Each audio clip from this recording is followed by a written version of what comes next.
pessoal do coletivo logo antes de falar de monetização. Sim. Porque a gente está aqui que é uma necessidade do capitalismo de ganhar dinheiro, né? Então, a gente vai conversar sobre formas e maneiras de talvez elucidar um pouco esse caminho e contar como que essas 3 pessoas maravilhosas conseguiram. E ele está aqui especialmente para dar dicas, tá, gente? Então depois vocês podem encher a paciência dele no cantinho, se não tirarem todas as dúvidas aqui.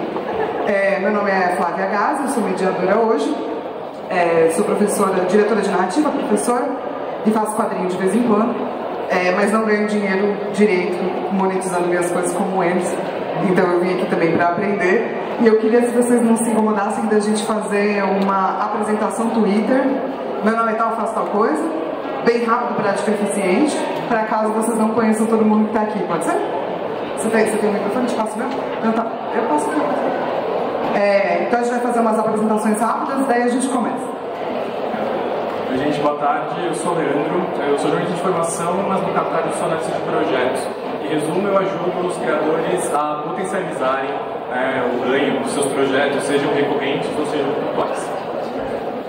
Oi, gente, eu sou a Mari Caminho, eu sou ilustradora e quadrinista e eu também faço produção de conteúdo para redes sociais. Imagina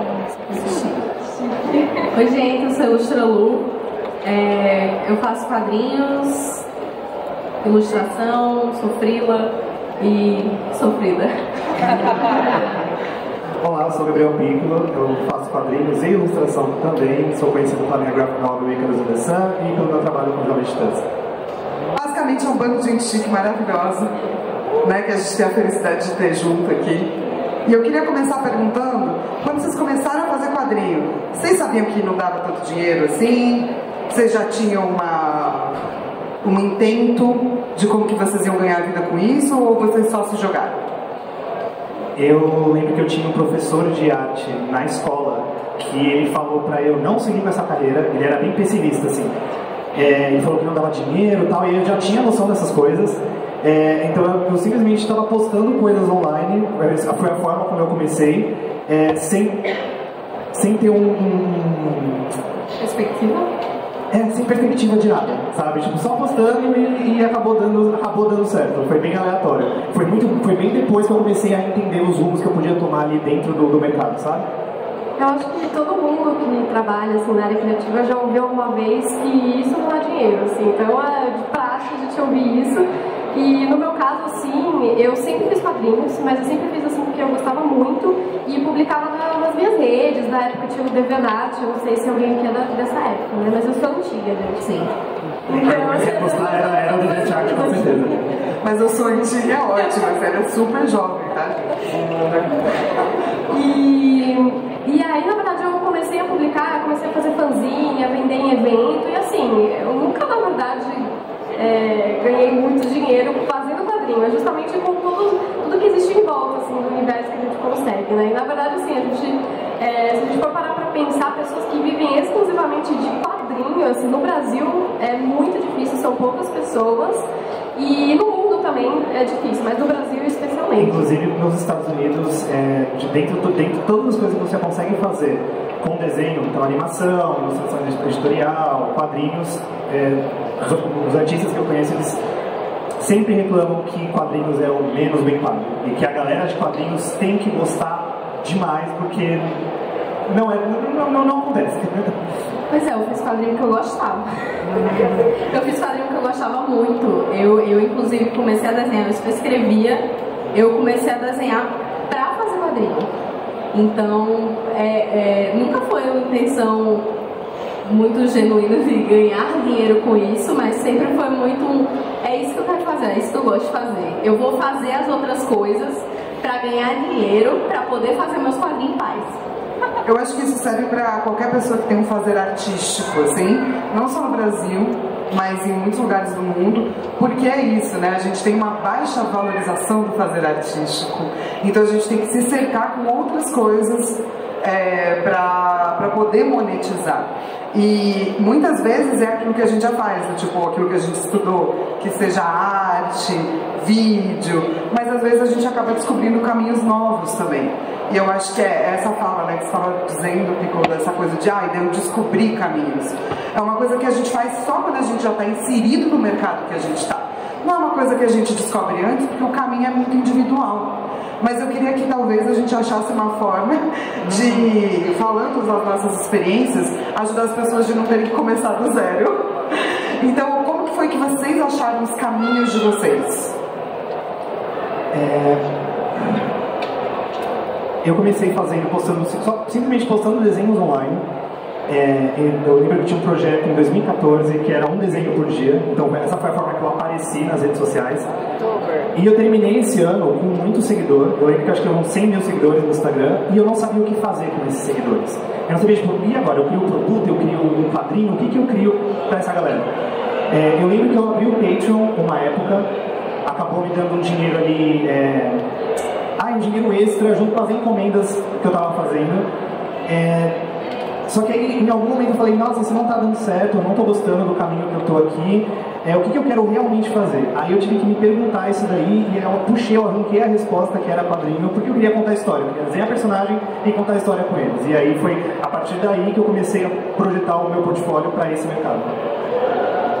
Então, eu passei por muitas etapas, assim, diferentes do universo do quadrinho, porque quando eu comecei realmente a publicar as minhas revistinhas em evento, foi em 2009, nos eventos de anime, que tinha Anime Friends, eu participava das mesas lá, né, de artista, e era numa época em que, primeiro, a produção era basicamente artesanal ou de gráfica rápida, assim, era uma coisa que a gente fazia como a gente conseguia, né, de baixo custo, e eu lembro que nessa época era todo mundo, assim, trabalhando mais ou menos nesse perfil, nesses eventos, né, e aí quando começou a surgir outros eventos, como por exemplo a CXP, e junto com os financiamentos coletivos de catarse, que isso começou a trazer uma nova possibilidade de publicação, com edições impressas melhores, né, mais bonitas.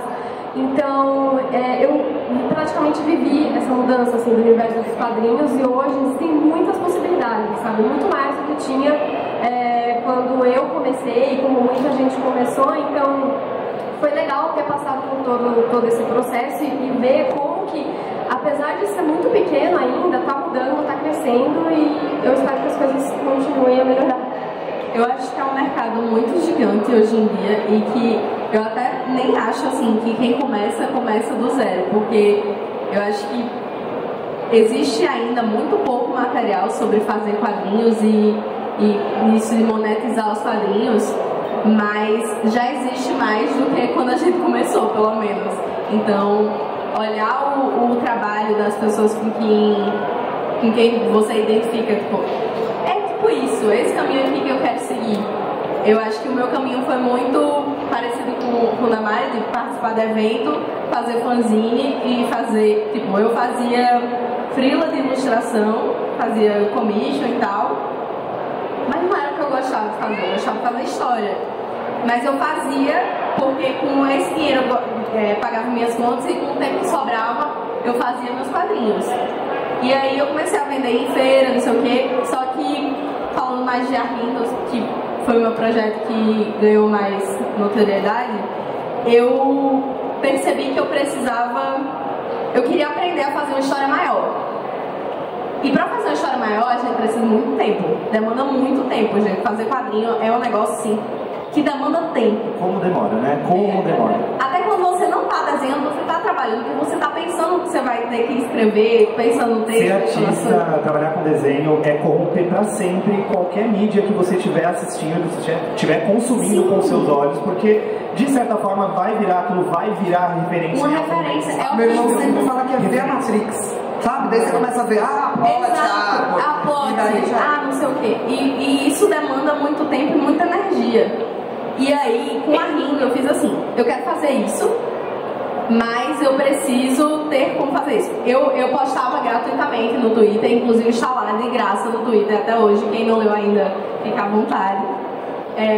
E eu postava de graça e em algum momento começou o povo, mas é só uma página por semana, posta mais. E eu olhava e fazia.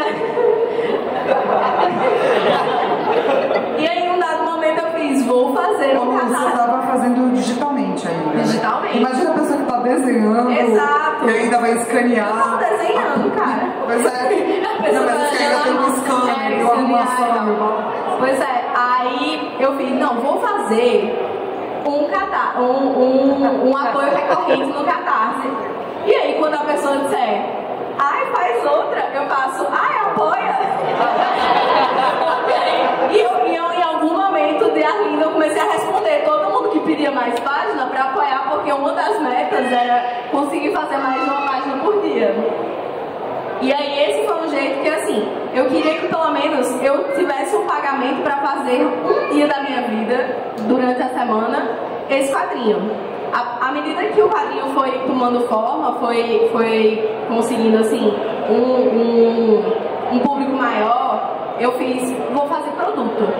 Vou fazer CCXP, esses eventos assim, vou fazer print, vou fazer camiseta, porque aí com o dinheiro dessas coisas eu pago o meu tempo de fazer o quadrinho. E aí, na primeira CCXP que eu fui, eu não queria imprimir só metade do quadrinho. Eu fiz, tenho que levar alguma coisa pra CCXP, uma semana da CCXP. Primeiro, assim, quando eu vou falar de Arlindo, eu acho que eu preciso partir do pressuposto que eu era muito doida e insalubre com o meu próprio trabalho. Esse tem que ser um disclaimer, eu não recomendo que as pessoas façam isso. Mas, tipo, ela fez. Eu fiz, mas não precisa ser o caminho das pessoas. Não precisa ser o caminho das pessoas. Uma semana antes da CCXP, eu resolvi fazer um jogo de tabuleiro. Não façam. Como uma pessoa especialista em videogame, não façam uma semana. Eu fiz, levei pra CCXP e, tipo, eu não tinha um quadrinho, mas eu tinha um jogo. Inclusive tem um jogo aí pra vender. E eu fui nesse embalo. Eu fazia o quadrinho e tentava ganhar com o quadrinho, mesmo sem ter a versão física. Eu acho que essa é uma dica boa pra quem, tipo, faça coisas de graça pra internet pra ganhar sua vida. Tipo, pra as pessoas me conhecerem, eu acho que é importante. Mas também dê um jeito dessas coisas lhe pagarem. Eu acho que tem duas coisas aí. Uma que você falou bem no começo que eu queria trazer de volta, e outra aí que eu acho que são coisas legais da gente pontuar. A primeira é, em todo o mercado artístico, de quadrinho, videogame, literatura, tem sempre zine, façam, todo mundo concorda, certo? Sim. É um ótimo lugar para aprender, para estar. Para conhecer outros profissionais. Fazer amigo, aprender como é que as pessoas fazem. Exato. Então participem. E essa é a segunda coisa, né? Fazer conteúdo de graça. Eu acho que a gente tem essa ideia, mas não é assim que deveria ser, né? Todo mundo deveria ganhar pelo seu conteúdo. Mas existe um ponto entre o fazer de graça e o ganhar com o seu conteúdo, é que, tipo, existe uma vasta gama de profissionais, uma vasta gama de mercado. É um mercado que não é que ele é saturado, mas tem muita gente fazendo muita coisa boa. E tipo, é muita gente fazendo coisa massa. Então você quer ter um pouco pra todo mundo. Então um jeito de fazer com que as pessoas lhe conheçam é esse postar nas coisas e tal. Hoje em dia a internet está muito difícil, mas ainda é o campo mais válido. E por isso eu recomendo isso do fazer de graça os projetos que você quer pra você. Sobre conteúdo, como é importante postar aquilo que você genuinamente gosta. Porque uma coisa que a gente faz como ilustrador, a gente sempre faz fanart, vou desenhar algo sobre o filme que eu acabei de ver. É uma coisa absolutamente normal. Mas o que, principalmente o artista que está começando, pode cair nesse erro de desenhar alguma coisa só pelo hype, só porque está trending no momento, e aí não parece honesto, não fica legal, e aí não gera aquele engajamento, e a pessoa fica, mas por que não aconteceu? Ou então a pessoa acaba tendo que viver disso, né? De postar o que está no momento. Exato, sendo que, nossa, vira um redemoinho de loucura, assim. Quando você faz algo que você realmente gosta, pode ser o fandom mais obscuro possível, vai aparecer gente, com certeza. Então eu acho que assim, a gente tem algumas coisas assim, né? 1, explore aquilo que você gosta. 2, participe dos locais. Não tenha medo de botar a cara e também não tenha medo de não saber tudo. Você vai aprender enquanto você está fazendo.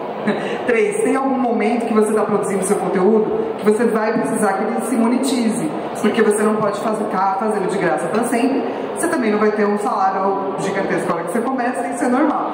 Mas eu acho que existe uma matemática aí de como fazer com que conteúdo vire monetizado que parece quase uma fantasia, entende? Parece um conto de fada, parece um poder mutante, não parece uma coisa que acontece com todo mundo. E eu acho que a gente pode começar talvez a entrar nisso, né? Nem sempre aquilo que você acha que vai dar dinheiro é o que vai dar dinheiro. E eu acho que essa é uma coisa muito importante de saber, né? Você não começa... Eu queria muito trabalhar com o mercado editorial de ilustração. Eu estava começando no mercado. Quando eu falei assim, beleza, eu não quero fazer encomenda. O que eu quero fazer? Eu quero fazer editorial. E aí os artistas que eu gostava na época estavam todos trabalhando com editorial. Não deu certo, não consegui entrar. É um meio, principalmente no mercado americano, é um dos meios mais elitistas que tem. Eu acho que é o único lugar que eles vão cobrar a tua... onde você se formou. Você precisa ser um pouquinho apadrinhado para conseguir os trampos bons. Então não rolou. Mas hoje em dia que eu estou trabalhando com quadrinho, eu fico feliz porque quadrinho não é muito bem pago, beleza, mas o trampo editorial é muito, muito, muito mal pago. Então é uma coisa que eu não sabia na época, mas que aí depois deu tudo certo. Antes de até perguntar para vocês como é que vocês descobriram o que de vocês venderia, eu queria perguntar para ti, que hoje em dia a gente tem uma curadoria maior, né? Tipo, você pode ter gente que te ajuda a entender o que seu vende, porque eu não acho que o artista tem que saber tudo, porque é muito difícil, é muita coisa para saber. Então, perfeito. E até ouvindo vocês falarem, faz tempo, ouvindo vocês falarem é muito interessante, porque a gente no Catarse, a gente tinha, se você pegar uns 5 anos atrás, a questão do... Parece que havia um tabu que artista não pode ganhar dinheiro. Que independente, né, seja fazendo um quadrinho, uma peça de teatro, um livro, não pode ganhar. Quadrinho? Não, como você está ganhando dinheiro com isso? Por que eu vou pagar para isso? Por que a Lu está postando esse conteúdo na internet? Tá na internet, então assim, não precisa ter nenhum retorno do tipo. E pelo contrário, não, a gente tem, felizmente eu acho que nos últimos anos a gente está conseguindo ver um aumento expressivo, né, das possibilidades de monetização, mas ainda precisa melhorar muito. E a gente entende lá no Catarse que, pegando o ponto que a Flávia colocou, acho que parece uma coisa muito objetiva, que é a construção de comunidade. Eu acho que a partir do momento que você consegue ter uma relação totalmente empática, extremamente conectada com o seu público, você vai conseguir saber onde você está acertando, onde você está errando, o que você pode expandir, onde talvez você deva diminuir, quais caminhos que você pode seguir. Porque assim, essas vão ser as pessoas que vão falar quais serão os caminhos, quais são as opções. Isso parece assim muito lógico, mas às vezes a gente se perde. Hoje nós temos tantas possibilidades. Felizmente, né, por bem e por mal, a gente tem tantas coisas que a gente pode fazer para conseguir monetizar o nosso conteúdo, que às vezes a gente pode se perder, às vezes a gente pode ficar esfregando gelo, sabe? Não saindo do lugar. Então o que a gente fala assim, que construir a sua comunidade, estar conversando diariamente, fazer com que aquela pessoa se relacione com você não apenas com o conteúdo, mas com a pessoa que está fazendo, sabe? Das coisas que aquela pessoa está fazendo no universo dela, não apenas naquela questão do trabalho. Então eu acho que isso é um ponto que a gente entende que é o caminho para que você consiga, de fato, saber o que você tem que fazer.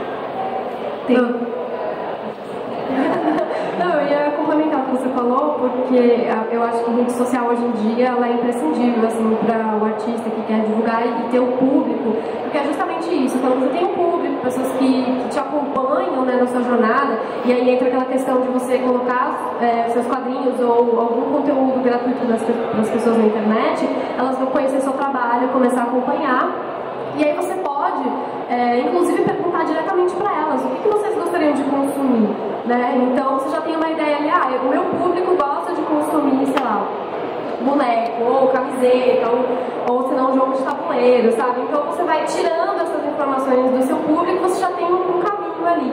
E muito também desse processo é de tentativa e erro, assim, querendo ou não. Porque por mais que às vezes você pergunte pro seu público, vai lá e faz, e aí, às vezes não dá certo. Ou senão, às vezes, tive uma ideia maluca que vou fazer, e aí dá certo, do nada. E você não desespera. Exatamente. Então é uma questão, vai ter ali uma tentativa e erro também, mas você tendo ali o público e tentando conhecer ele, criar uma conexão com eles, isso facilita muito o processo. Inclusive, até de você já ter, por exemplo, o seu quadrinho gratuitamente na internet, mas isso não exclui a possibilidade dessas pessoas comprarem em físico. Inclusive, as pessoas gostam de ter, de colecionar. Então, muitas vezes no começo, assim, quando eu sempre deixei os meus quadrinhos gratuitamente na internet desde que eu comecei a produzir. Então, as pessoas naquela época me perguntavam, mas as pessoas não têm de graça, elas vão querer comprar? Eu falei, compram. Quanto mais pessoas lerem na internet, mais a gente vai conhecer e maior a possibilidade delas quererem comprar e de ter o físico. Porque assim... Você sabe que essa coisa é muito doida, ela é muito do país para país. Em videogame, por exemplo, na Alemanha, a pessoa tende a comprar com segundos. Ela viu algo, ela gostou, ela comprou. No Brasil, mesmo de jogo, são semanas. Então existe uma coisa do público brasileiro de querer ver antes. Então eu entendo que talvez no Brasil é bom que as pessoas tenham lido seu quadrinho antes, daí elas vão querer comprar. Elas têm intimidade com o material, né? Tem uma coisa ainda sobre essa relação com a internet. Eu tava vendo umas aulas, umas coisas de um cara chamado NJ Pizza, que eu amo o podcast dele, que ele faz o Creative Pep Talk, que é muito bom. E tinha uma parte lá que ele falava um negócio que virou uma chavinha na minha cabeça, porque a gente, quando começa esse rolê de postar na internet, fica com uma loucura muito grande com o seguidor. E às vezes, ter muito seguidor não significa que você vai ganhar dinheiro com aquilo. De maneira nenhuma. Muitas vezes, gente que tem milhares de seguidores trabalha com 10 outras coisas que não aquilo que ela posta pra conseguir ter. Então... E o contrário também é verdadeiro, né? Tem muitos artistas que são só de mercado, que eles não têm muito seguidor, mas estão sempre ali, sempre ocupados, e você não vê post, não vê nada deles na internet e fala assim, nossa, como que esse cara, de onde ele tá tirando o job, tá ligado? Exato. Tem uma coisa que é muito legal, que é, você não precisa ter 200 mil pessoas que lhe seguem. Essas 200 mil pessoas, você precisa de 1000 pessoas que lhe deem R$100 por ano. Isso já é um dinheiro muito absurdo. O Jake Parker, ele fala da diferença entre o seguidor, que é a pessoa que casualmente viu o seu trampo online, ela falou assim, ah, que bonito, e apertou o follow, beleza. Até vai dar like ali nas suas paradas, mas não vai consumir, não vai comprar o seu material, a sua arte. É a diferença do seguidor e do fã. Você tem que fazer um esforço para transformar aquele seguidor em um fã, reter aquela atenção que você conseguiu. E isso é bem difícil. Isso a gente vê muito no TikTok hoje em dia, não vê? Que tem muita gente que segue, mas não é fã. Porque o TikTok é totalmente diferente. Às vezes é hater, né? A gente tá... As redes sociais estão sempre mudando. E essa é uma ótima pergunta, como é que você mantém o público vivo com as mudanças, porque você acaba trabalhando dependendo da rede social, como você estava comentando. Quando a rede muda, você tem que mudar também, você não muda, como é que você vai se adaptando às mudanças de rede para poder continuar monetizando? Essa eu acho que você pode responder. Tem que fazer vídeo para fazer quadrinho? Ouvindo, eu acho que o principal ponto é ouvir. Eu acho que, como eu tinha comentado antes, essa aproximação que você tem com o seu público, ela vai ser determinante. Essa questão que vocês estão falando, né, que acho que às vezes compensa ter mais 100 seguidores, são extremamente feios o seu trabalho, que você ter 1 milhão. As pessoas hoje veem like, legal, segue o jogo, sabe? E hoje, de novo, a gente tem tantas opções, tantas possibilidades, que as pessoas ficam realmente até perdidas. Então, assim, ouvir, ver o que elas realmente querem, independente do formato que vocês estão fazendo. Eu acho que, de novo, a gente tem possibilidades de diversos formatos. A gente pode fazer vídeo, a gente pode fazer texto, a gente pode fazer Reels, 10 segundos, 1 minuto, 1 hora, doc, posso fazer live, posso fazer uma porrada de coisa. Mas assim, será que é exatamente isso que o seu público quer? Onde que o seu público está engajando mais? Será que é fazendo TikTok ou será que é fazendo aquele post estático, mas que ali tem um conteúdo riquíssimo? Então assim, você ter essas coisas, você saber em detalhes, é quase que entrar na cabeça do seu público, estar perto, que eles sejam realmente os seus fãs, os seus amigos, as pessoas que você sabe, olha, vou fazer isso aqui, então isso aqui com certeza vai dar certo. Olha, eu já tentei isso aqui, meu público não gostou. E assim, quando eu falo não gostou, o pessoal realmente chegou lá, comentou, não gostei, nossa, que coisa chata, ou não, volta porque você produzia antes. Então acho que isso é... O desgosto quando isso acontece. Faz um negócio bem feliz aí. Exato, e só complementando, que aí pegando uma questão do financiamento coletivo, o que a gente acha muito bacana é que é exatamente assim. Você tem a possibilidade no financiamento de você poder criar um produto, uma obra, que é muito condicionada também pelo gosto do público. Porque às vezes você pode abrir votação do que como o público quer, que seja papel tal, seja capa tal, seja capa X, capa Y, ou seja com uma história extra, ou que tenha brinde, tem esse brinde ou tem outro brinde. Então assim, ali é um projeto em conjunto mesmo, não é apenas a questão da coletividade colocando dinheiro, mas principalmente fazendo aquilo, né, juntos. Então assim, para dar muito errado, assim, só se for um azar muito grande, falando nesse processo de pensamento coletivo. Então, eu acho que você está extremamente próximo. Eu vou reforçar muito isso porque isso é determinante. Tá? Isso, falando em pensamento coletivo, isso tem um peso muito grande.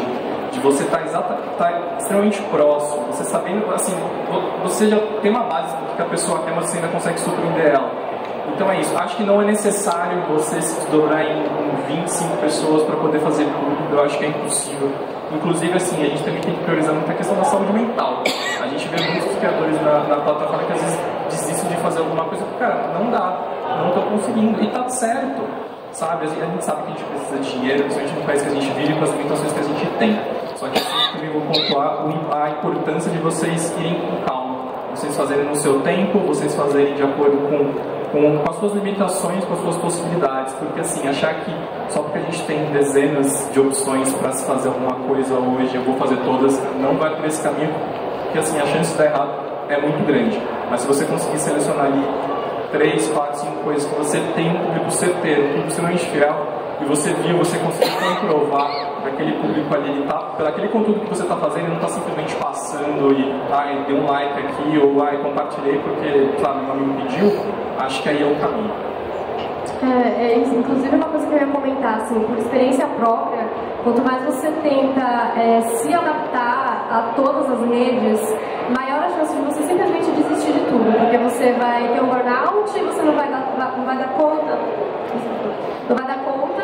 e vai acabar desistindo, porque você não consegue mais. Então, assim, eu passei por um processo que foi justamente isso, de tentar me adaptar, e aí eu percebi que a melhor forma pra mim, né, pessoalmente, foi perceber qual é o meu limite, até onde eu consigo ir, o que eu consigo fazer nesse tempo pra continuar sendo ativa nas redes, né? Qual rede cabe pra você? Exatamente. A gente estava ali antes falando de burnout, antes da gente entrar, que a gente teve burnout na mesma época, e a gente está indo mais de burnout, mas isso é uma coisa muito real que muita gente passou, né?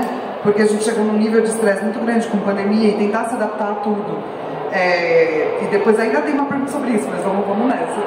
Não, e uma das coisas que eu acho essencial, principalmente se você for fazer financiamento coletivo, é a palavra planejamento. Não existe fazer um catarse. Você tem que... Pelo amor de Deus.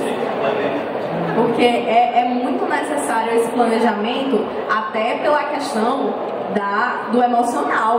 Porque é uma maratona de coração, assim, porque você tá colocando sua cara a tapa ali, você tem que lembrar... Teu, 100% teu. Você tem que lembrar que aquilo ali é seu, mas que aquilo ali não é você. Tem toda essa diferença, assim, tipo, entre eu vou colocar aqui e eu preciso que dê certo agora e não sei o quê. Não, tem tempo. Você tem que planejar quanto tempo é melhor para a sua campanha existir, quanto tempo você consegue sustentar uma campanha, porque acho que o período máximo é 2 meses, né? Uma campanha pontual 60 dias, campanha flex até 1 ano e campanha recorrente. Pois é. Né? Às vezes tem uma campanha de 60 dias que podia ter sido em 30, mas a pessoa surta quando chega nos 60 e você tá assim... Uma coisa até, você falando isso, que a gente também fala lá, que menos é mais. Sim.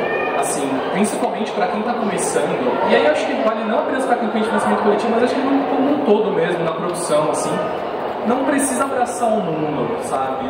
Faça o que de novo. Veja as suas limitações e veja até onde você consegue fazer. Às vezes a gente vê campanhas na plataforma que, assim, tem dezenas de recompensas, que tem 1 milhão de coisas, que o material vai ser assim, completamente rebuscado. Maravilha! Assim, a página de campanha ela aceita tudo. Você pode colocar ali que você vai entregar o mundo para a pessoa. O problema é que você precisa depois entregar. Você precisa, é tipo um cartão de crédito. Você pode comprar um tirando do seu limite, mas você precisa pagar. Então a gente sempre tenta conscientizar que menos é mais. Assim, simplifica o processo, testa, vê o que está funcionando, o que não está funcionando. Em questão de conteúdo, às vezes eu vejo criador de conteúdo fazendo 3, 4 posts no mesmo dia. sabe? Isso não apenas satura a base, mas assim, você está conseguindo fazer isso de uma forma sustentável, você está conseguindo fazer isso de forma plena. As pessoas, elas estão realmente vendo esse conteúdo, elas estão consumindo esse conteúdo. Porque assim, você pode publicar uma dezena de posts por dia, mas qual que é o objetivo disso? É só ter quantidade? Eu acho que hoje a gente tem muitos caminhos, muitos exemplos que, cara, é só quantidade. Eu tô lá com 1 milhão de seguidores, eu posto 1 milhão de coisas, cara, no final, o que significa? O que significa no seu trabalho? O que significa na sua relação com as pessoas que estão à sua volta consumindo o seu conteúdo? Sabe? Então acho que nessa questão de simplificar o processo, indo aos poucos, sabe, por etapas. Eu fiz, pegando campanha, né? Eu fiz uma primeira campanha mais simples aqui do meu padrinho, uma coisa que eu sempre consigo fazer, produzir num tempo hábil, que não vai me consumir minha vida, que eu vou conseguir executar. Depois eu posso passar, vou fazer um padrinho um pouco maior, com outros itens, com um jogo talvez. Então, exatamente exatamente por esse processo. Eu acho que, de novo, a gente tem muitos caminhos, muitas possibilidades, mas vá no seu tempo, vá com calma, porque tem caminhos, tem possibilidades. Hoje, como eu tinha comentado, hoje finalmente, e ainda você precisa melhorar muito, mas a gente finalmente está valorizando os artistas, a gente está valorizando essa área que antes, só se eu for um advogado, um médico, um engenheiro que eu vou ganhar dinheiro. Não, eu quero fazer quadrinho, eu quero escrever um livro, eu quero ganhar dinheiro com isso, por que não? Então acho que simplificar nesse começo, acho que é a chave de ouro assim, para conseguir conquistar os seus objetivos. Não? Achei que você ia falar com a filha, eu também tá esperando. Eu também achei que ele ia falar. Mas eu só para complementar, eu acho que tem uma coisa também que a gente olha muito pra galera que já tá no mercado. É importante você ver qual caminho que o artista que você gosta trilhou, até para se inspirar também, seguir a galera, seguir os Patreons, os catarses, é muito importante, mas também se dar conta de que aquela galera ali, ela já tá ali tem um tempo, ela não começou fazendo isso aí nesse nível, começou com menos. Às vezes não se deixar levar por essa comparação pelo palco. Eu acho que existe muito isso, assim. Tem uma artista que eu gosto muito, ela chama Jane Bartel, ela é capista. Uma coisa que ela falou pra mim uma vez, eu nunca esqueci, é essa vontade, que como você tem acesso a esses artistas grandes, imagina, você acabou de começar a desenhar e você tem acesso ao seu ídolo, você pode mandar uma DM pra ele. Cria essa ilusão, cria essa vontade de pertencer, de chegar logo onde está o teu ídolo, chegar naquele lugar. E não vai acontecer, porque ele está lá já tem um tempo, você vai ter que subir os degraus. O que você pode fazer é olhar ao seu redor, os artistas que estão crescendo contigo, estão entrando no mercado, estão entrando na cena no mesmo momento que você, e apoiar esses artistas, e aí vocês crescerem todos juntos, entendeu? E aí você cria uma nova cena, uma nova leva de artistas. Você está criando uma comunidade não só fora, mas dentro. E é muito importante ter comunidade onde você trabalha. E eu acho isso uma fala muito legal, porque quando a gente fala de monetização, a gente tende a achar que é do 0 para o 1, que é uma coisa binária. Mas não é. Como qualquer emprego, você não vai chegar no lugar e vão te fazer o chefe amanhã. Ou quando toda pessoa começa a fazer mestrado, fala, não sei porque não fiz doutorado direto. Porque não pode. Tem alguém muito aí que passou por isso. O acadêmico. Eu sei que eu não sei, tá? Quando eu cheguei lá, eu falei, mas por que eu não posso fazer doutorado direto? Daí depois eu aprendi, quando eu fiz mestrado, por que eu não poderia. Mas a gente tem essa tendência, né, no mundo a fazer, pular etapas. Isso! E a monetização também é isso. Então, eu acho que às vezes a gente vem com fórmulas rápidas, que acho que até são confusas, né? Faça isso. Não, vai na sua comunidade. Mesmo essa coisa do planejamento. Toda vez você vai aprender uma coisa nova que vai te ajudar a planejar. E um planejamento que serve para você. Por exemplo, eu sei que quando eu vou planejar algo, daí fica a dica aí, eu sempre peço ajuda de alguém que eu coloco no orçamento, que é a pessoa que vai me cobrar. Se eu tiver alguém me cobrando, eu faço. Entendeu? Muito inteligente. Sim. Eu queria ter uma loja na minha cabeça que faz exatamente isso. Ela faz de graça. Ela trabalha mais do que precisa. Então não, hoje eu preciso de alguém, porque você vai ficando mais velho, você vai ganhando maneiras de como você vai fazendo a sua cabeça, entendeu? Você faz, pra você mesmo, assim, né? Hoje em dia não, eu contrato alguém que fala, você tem tal coisa. Você já postou tal coisa, tal hora? Eu faço, né? Deu posse, entendeu? Então essa pessoa me ajuda muito. E eu queria pedir uma dica de planejamento para cada um, que é uma coisa que vocês aprenderam.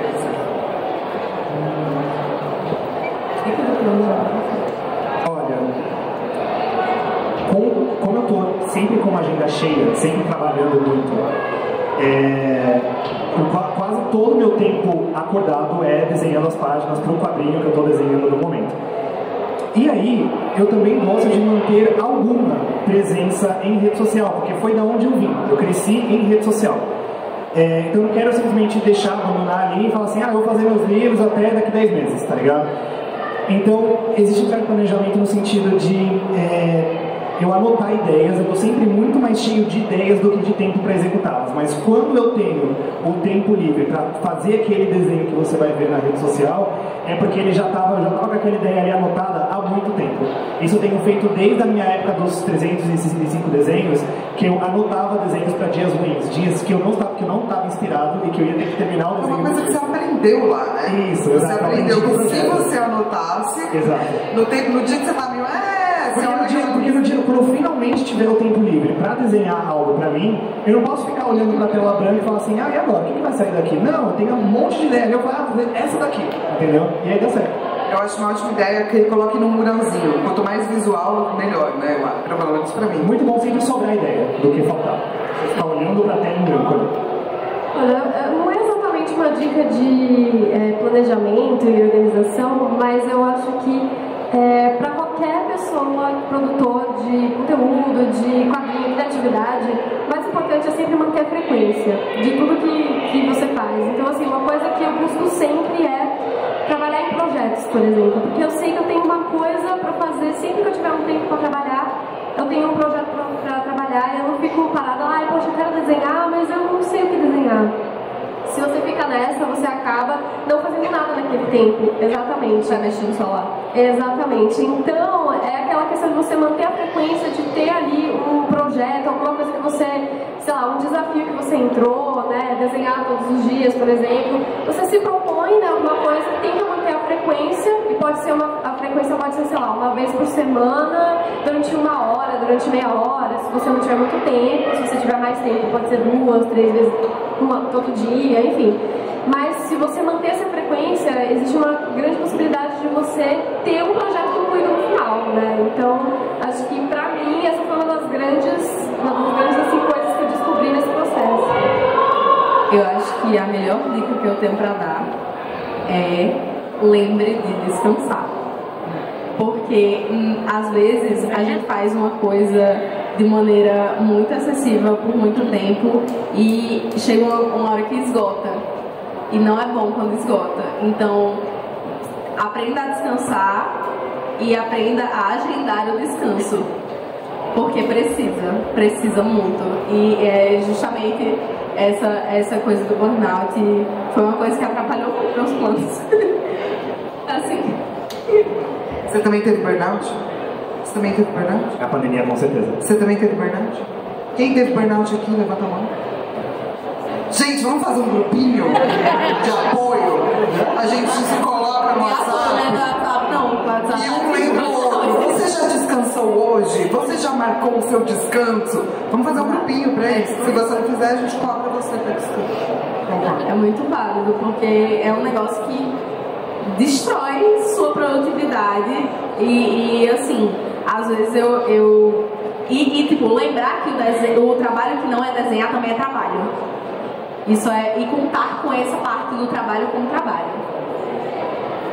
Bem, acho que pensando assim, tem duas dicas que eu acho que a primeira é coletar aprendizados. Independente do projeto que você está, do processo que você está fazendo, seja você fez um post ou você fez um quadrinho completo, tente, de forma mesmo literal, anote o que você aconteceu de errado, o que poderia ter dado certo, porque isso depois, com certeza, em algum momento, aquele processo ele vai se repetir na sua dinâmica de alguma forma. Então, se você assim tiver de fato, olha, eu errei nisso aqui, então talvez eu possa melhorar nisso. Ou, de novo, eu acertei isso, então beleza, a gente pode manter. Isso, eu juro pra vocês, isso vai aliviar muitos processos. Sempre coleta, a gente sempre espera o problema acontecer. Não, beleza, aconteceu um problema, mas na próxima vez que isso acontecer de novo, eu vou estar preparado. Às vezes você nem lembra que esse problema aconteceu e você, putz, de novo esse problema, o que eu faço agora? Então anota, consiga relacionar assim, todos os aprendizados que você consegue destacar, de novo, de todos os processos que você está fazendo, que isso pode te ajudar bastante. Outro ponto que eu acho que é interessante de novo, acho que essa questão de com calma. Isso é fundamental. Eu tinha pegado, mas eu vou reforçar porque isso é um ponto que no Catarse já aconteceu de criadores, principalmente de questão de recorrente, de precisarem desistir daquele momento porque estava fazendo um outro projeto, ou estava já totalmente voltado com outras demandas. Então acho que isso eu mesma fui um desses. Exato. Eu batendo aluno no Catarse, então também então eu sei muito bem sobre esse processo. Então acho que isso te ajuda a se preparar. E eu acho que também, até mesmo, eu não falei dessa questão de coleta de feedbacks, mas até mesmo antever os problemas que podem surgir no seu projeto, eu acho que também isso é importante. Assim, sabe, aquilo já, assim, considera que tudo vai dar errado, que tudo pode dar errado aqui nesse projeto. Relaciona, e sabe, isso, porque no momento você pode estar preparado, beleza, olha, acho que num quadrinho, tá, e se der problema na gráfica, se a gráfica atrasar 2 semanas, 3 semanas, 4 semanas, eu tenho CCXP lá daqui a um mês, como que eu faço? Então, tente antever esses problemas, o que você pode fazer. Forcem mais gráficas, faz outras coisas. Forcem mais gráficas, exato. Vejam, adaptem a sua realidade para os diversos tipos de processo. Um exemplo, claro, uma pessoa vai fazer uma campanha, ela quer arrecadar R$10.000. Poxa, mas eu arrecadei 100. Nossa, deu super certo. Beleza, você arrecadou mais, mas o trabalho ainda vai ser maior. Porque provavelmente mais pessoas apoiaram, então você tem uma responsabilidade muito maior. Provavelmente você vai ter que orçar com a gráfica de novo, porque você estava orçando que iam ser 100 unidades, agora vão ser 1000 unidades. Então, assim, vocês conseguirem prever todas as possibilidades do que pode dar errado e do que você vai precisar se adaptar, eu acho que isso são alguns caminhos aí que eu acho que pode dar certo. A coisa de aprender com os erros dos outros também é muito boa. Eu acho que essa é uma coisa que você pode fazer estando num grupo. Tipo, quanto mais você lembra de participar de grupos, mais você vai aprender com os erros e acertos dos outros, né? E essa coisa que Pico falou de formar uma comunidade e entender que, principalmente nessa área criativa, ninguém está competindo com você. Não é um jogo de soma zero. Não é quando a pessoa conseguir um projeto, que o projeto dela seja bem sucedido, ou que ela entrou num projeto muito específico para fazer, sei lá, uma graphic novel para uma empresa, ela não está tirando uma oportunidade que poderia ter ser sua. Não, ainda existe essa oportunidade para você entrar em outro projeto, sabe? Ou começar o seu próprio. Se tem uma coisa que tem, é projeto. Seja seu, seja de alguém que está contratando. Então, quanto melhor for a sua relação com as pessoas, quanto mais tranquila foi a sua relação, e é uma relação verdadeira. A coisa do networking, ela é muito necessária, principalmente na nossa área, porque, tipo, quando eu não posso fazer um projeto que eu já estou em outro, eu indico alguém que eu conheço e que eu confio no trabalho. Então, tem essa parte de entenda que não é uma competição, a gente só quer que todo mundo ganhe. Eu queria que tivesse uma campanha enlouquecida como foi a de Arlindo por semana no Catarse. Eu iria estar lá. Vai, gente! Chega! Só apontando uma coisa que vocês comentaram, que eu acho que a gente até brinca lá, você está querendo fazer uma campanha de financiamento, independente do que seja, apoie o projeto antes, ou assine uma campanha de um criador recorrente, esteja do outro lado, da mesma forma que você pode acompanhar canais de produtor de conteúdo. Em questão de campanha, apoie, veja como é a dinâmica, como é a comunicação, como é feita a entrega, como ele está organizando o processo. Acho que esses são alguns caminhos que ajudam bastante. A gente sempre brinca, assim, você nunca fez uma campanha de financiamento coletivo, você está pensando em fazer, mas antes dá aquele apoio, faz 1, 2 apoios, assina, para ver realmente se você gosta daquela dinâmica, para você também entender como que o outro lado está fazendo, né? Como que o outro lado está agindo. Conversa com a galera que já fez. O planejamento passa por essa parte de pesquisa também. Qual é o tipo de financiamento que funciona melhor para você? Eu tentei fazer o recorrente e eu percebi que tipo, o fato das pessoas estarem pagando para ver o meu conteúdo me podava. Eu ficava muito aflita porque eu achava que eu tinha que criar uma coisa e tinha que valer a pena o dinheiro que a pessoa estava dando e eu não fazia nada. Tem uma questão sobre o financiamento recorrente, assim, que eu percebo que no Brasil ele funciona um pouco diferente de lá fora. porque eu vejo que lá fora quem apoia os artistas, esses patrons e tudo mais, eles apoiam sem exatamente esperar um grande retorno. Então, a contrapartida. Isso, exatamente. E eu vejo que aqui eu também já fiz um teste de financiamento recorrente e não funcionou justamente por causa disso, porque óbvio que tinha as pessoas que queriam ali, que estavam apoiando e sendo muito bacanas, mas sempre tinha aquela pessoa do tipo assim, eu apoiei, mas eu não tô recebendo tanto quanto gostaria, sabe? Então rola esse sentimento, sabe? De que você tá tentando ali, mas não está sendo suficiente. E aí eu adaptei isso, eu fiz um canal no Telegram com o conteúdo que eu costumava fazer no apoio recorrente, que era de graça. É ótimo. E aí, quando eu lanço um produto, eu lanço lá primeiro, a galera tem prioridade para comprar e tal. E isso já ajuda na minha mentalidade. Pelo menos eles estão pagando só por um negócio que é para comprar. O conteúdo eu estou fazendo o que eu quero, não porque estão pagando. Eu acho que a gente não vai ter tempo de falar sobre tudo. Tem uma questão que eu queria trazer sobre... A gente está falando muito, né, da comunidade do outro e de escutar o que as pessoas que te seguem querem ver. Mas isso também cria tensão.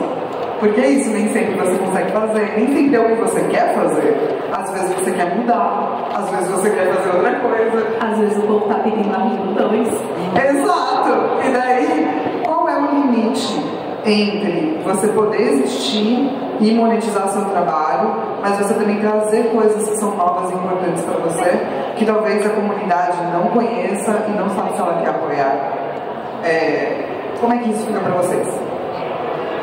Não aconteceu exatamente comigo, eu acho que vai acontecer em algum momento depois que eu terminar a minha série dos Titãs com a DC, vou ter que dar uma mudada ali no meu conteúdo.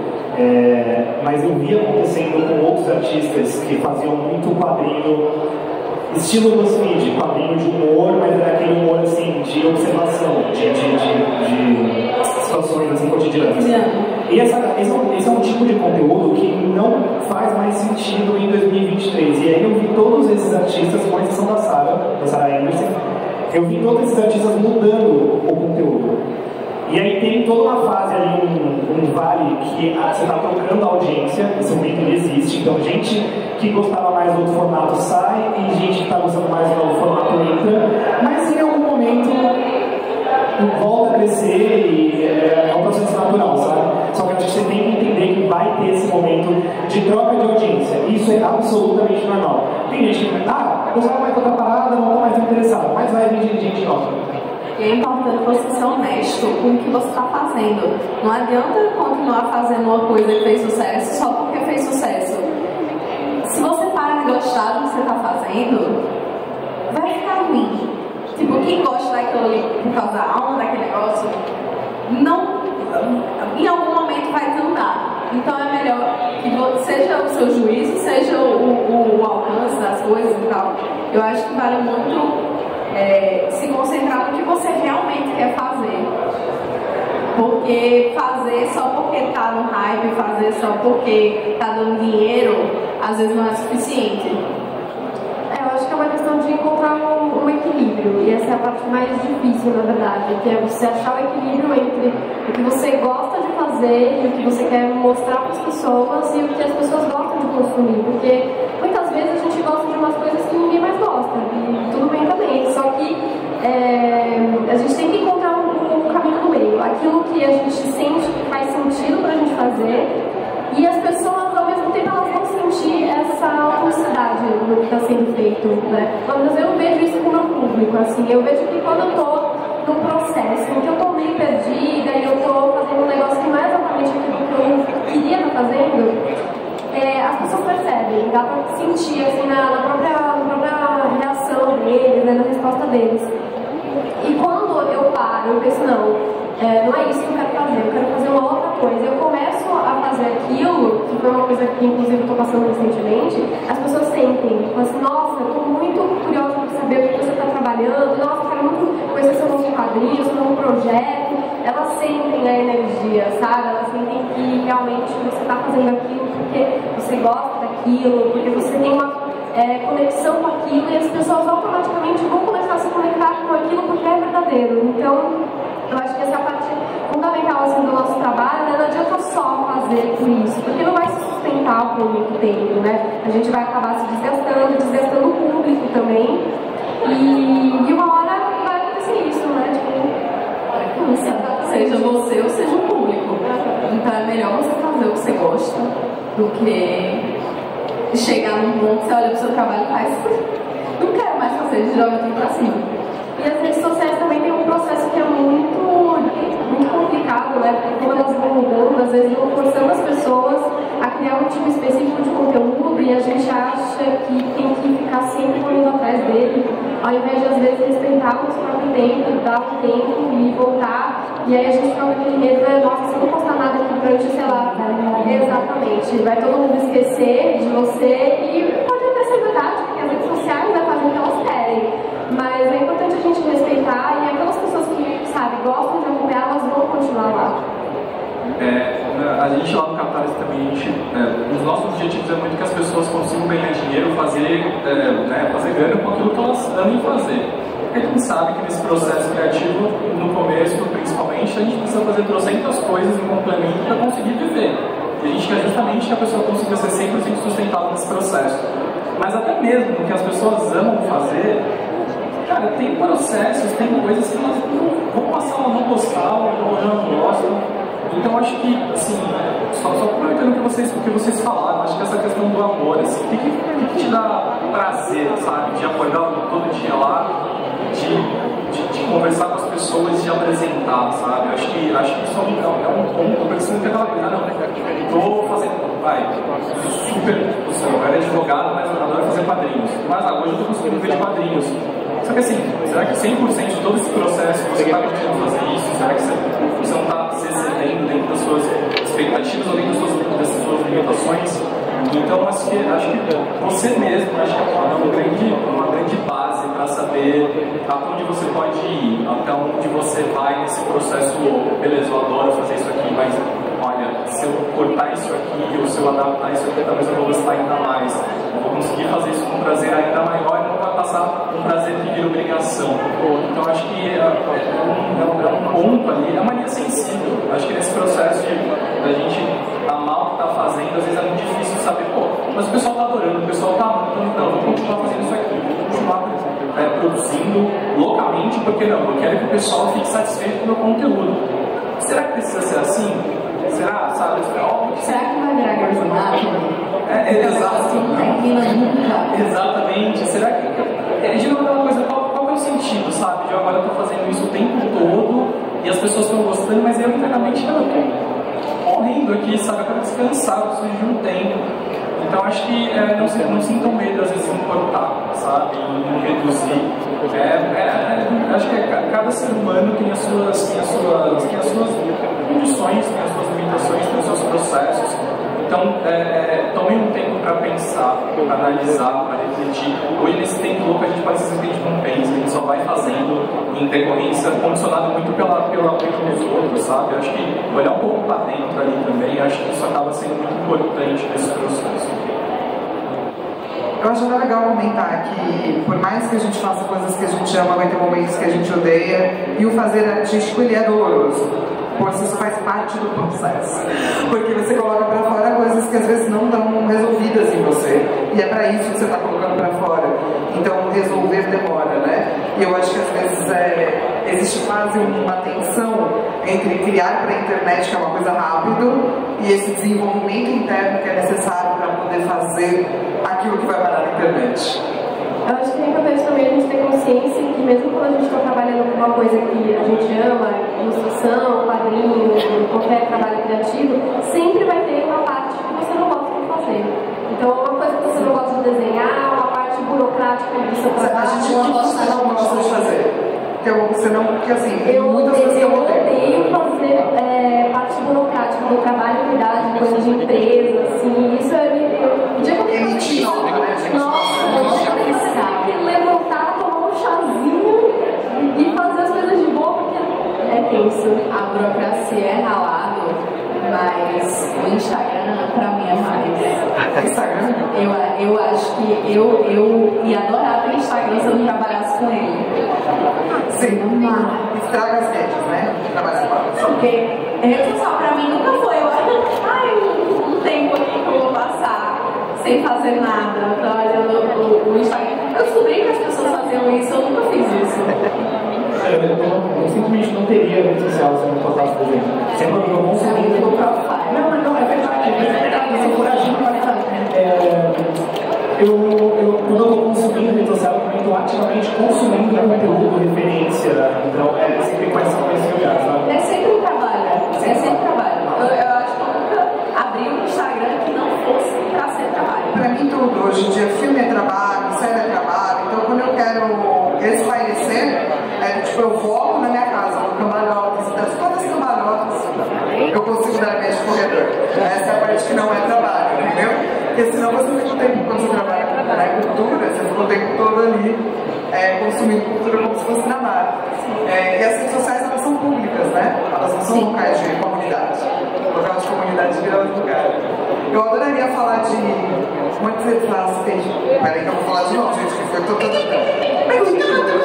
monetização com marcas, etc. A gente não vai ter tempo, porque é muita coisa, mas eu achei muito legal que a gente conseguiu conversar profundamente sobre como é estar publicamente colocando a sua cara para monetizar algo, né? Nem que seja a sua cara. E quais são os processos que a gente passa por isso. Mas eu queria que vocês dessem também as suas redes sociais, fizessem o seu jabá capitalista, pedissem para as pessoas comprarem suas coisas, avisa se está aqui ou se está na internet. Você pode me encontrar em qualquer rede social como Gabriel Piccolo. Eu estou no momento trabalhando numa série de quadrinhos do Jovem Titãs. Então saiu já o quadrinho da Ravena, do Mutano, saiu do Robin, e eu estou no momento desenhando da Estelar, que sai no filme. Ilustra Lu em qualquer rede social. Para quem quiser ler Arlindo, tem como comprar na Companhia das Letras ou ler no Twitter, porque no Twitter e no Instagram, porque continua de graça lá e não é um quadrinho só para quem pode pagar. Estou vendendo minhas coisas aqui na mesa D57, se não me engano, bem lá no final, no cantinho, na esquina, e espero ver vocês todos por lá e dar abraço a todo mundo. E tem canal no Telegram, tem um monte de links que dá lá na minha bio em qualquer rede social. O meu Instagram e outras vezes é maricaninha, e todos os meus quadrinhos vocês podem ler gratuitamente pela internet, todos estão disponíveis no meu site também, vocês vão encontrar os links lá no Instagram. Eu estou começando um projeto novo de formato de webtoon, que é um formato novo que eu estou trabalhando agora. Acho que é isso, também estou falando sobre Bem, pessoal, sigam vocês do Catarse, principalmente no Instagram e no Twitter, tem uma porrada de projetos sendo financiados, uma galera que quer ver esses projetos saindo do papel, então ajudem a incentivar isso, por favor. E também na área do Catarse eu sou especializado em análise de projetos de quadrinhos e jogos, então caso alguém tenha interesse, só me encontrar no @SciNet no Instagram, que a gente conversa e faz esse projeto acontecer. Eu sou a Flávia Gazzi, está escrito ali, já é assim mesmo, tá? Os arroba é tudo esse. Às vezes eu falo os negócios legais, às vezes não. Mas se você quiser ver as coisas legais, eu não posto todas essas redes. Não se esqueçam de passar nas mesas de quem está aqui, de seguir essas pessoas todas e de comprar quadrinho nacional. Queria agradecer a Pokémon, queria agradecer vocês, claro, muito obrigada por estarem aqui. Queria agradecer a todos vocês que vieram assistir. E depois, por favor, encham a paciência do Leandro no cantinho para criar o projeto de vocês. É isso, gente. Muito obrigada.